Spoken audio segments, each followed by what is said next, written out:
Hello, ladies and gentlemen. I saw Spider-Man No Way Home.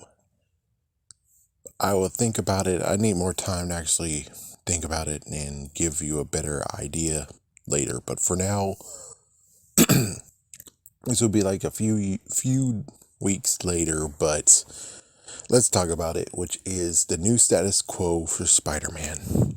But before we even get to that, we got to talk about the fans' involvement with the franchise and everything so far. Well, first things first, we have to actually talk about Amazing Spider-Man 2. We got to talk about the ugly, then we can talk about the good. First, the ugly. For some reason, the fan base decided to actually go straight up against Shayla Woodley and said she was not busty enough to be Mary Jane Watson.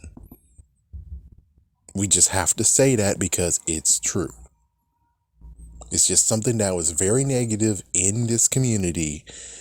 And to this day, with everyone already doing the opposite and saying, yeah, you're messed up, yeah, you're wrong, it's still messed up that no one comes to the rescue for Sheila Woodley here. It's messed up. With that said, I have to do sidestep because Marvel Studios is a part of this as well. For Marvel Studios, a few things happened where it was not Thor Ragnarok, sorry. I think Avengers Age of Ultron, there was an issue where too many people actually thought Loki was reason behind Ultron. And it's like, well, that's why they cut it. And since they cut that nice freaking scene out, it was kind of like, oh, well, it's just not fair. But it got even worse where everyone was disappointed that the Mandarin turned out to be Aldrich Killiam and he wasn't a real Mandarin. And because of that, they had no choice but to give us a real Mandarin, and it's turned out to be pretty bad to the point of where it's like, you don't really address my issue with having the Mandarin being a real person, because I would have preferred having the thing of where it's like the Ten Rings was just nothing but a one-off organization. Aldrich Killiam saw that and it's like, oh, well, I'm going to use it for my own good, and then we can just be done with it. Instead, they're like, no, we got to make it a real person, and it's like, well, that's not a good idea because now he looks like a complete idiot or incompetent thanks to Iron Man 1. But anyways, now we get to where we are in status quo. There's many people who said so much stuff from Iron Man Jr. or the fact of Iron Man is holding him up. We want to see Peter Parker all by himself. We don't want him to have like anything. We want to see Peter Parker as Peter Parker, not, oh, it's Iron Man presents Peter Parker or something like that.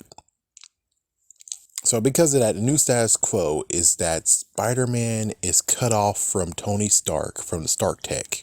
He doesn't get to have Stark Tech anymore. Even when he did have access to it, he didn't even use it to make a new suit. Instead, he still had his old suit that he actually had.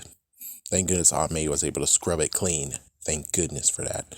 But I'm shocked that there was no circuitry damage, considering he did go against Electro with it inside out. So with that said, he now is making his own suit. He's going to sew his own suit, and he lives in an apartment now. There's no Aunt May, kind of like when it comes to the partner, because he doesn't involve Aunt May to his woes at all when it comes to being in an apartment. He has no girlfriend, and he has no best friend. So Spider-Man, Peter Parker is all alone in this. We kind of get to see the costume just a little bit, but not too much. So he's going to have to live day by day actually being all alone. But of course, as you can figure, what's going to happen is that he's going to build his relationship back with Ned. He's going to build his relationship back with MJ. That's what's going to happen. And hopefully it will go for the better, which it will. The only craziest part has to be what happens in the ends credit scene. So I will talk about that later. Anyways, this is Peter's status quo. He's going to actually have college. Hopefully you'll get enough scholarship money and he could actually do things, but we don't know. Because lots of people will be like, oh, well, it's not fair that Peter Parker is getting help from, from Pepper Potts and Stark. It's like, listen, do you not want him to have anything? I mean, he doesn't have anything, everything. He doesn't have a father figure. Tony Stark died, and he did it mainly because he wanted him back. He's like a son that he never had. And there's just lots of stuff where it's like, you can't just say that you want to have Spider-Man being miserable and everything, when there should be moments of where he should have a little bit more than just this. Like, for instance, he should be able to live in the Avengers compound, even though it's destroyed. There's no Avengers compound anymore anyways. And it's like, that's kind of messed up. But yeah, here's your Peter Parker that you guys want. We're going to have a next 3 movies that actually will be just like the Sam Raimi films, except a little bit different, of course. So anyways, I'm bumming out. What do you guys think about this? Peace.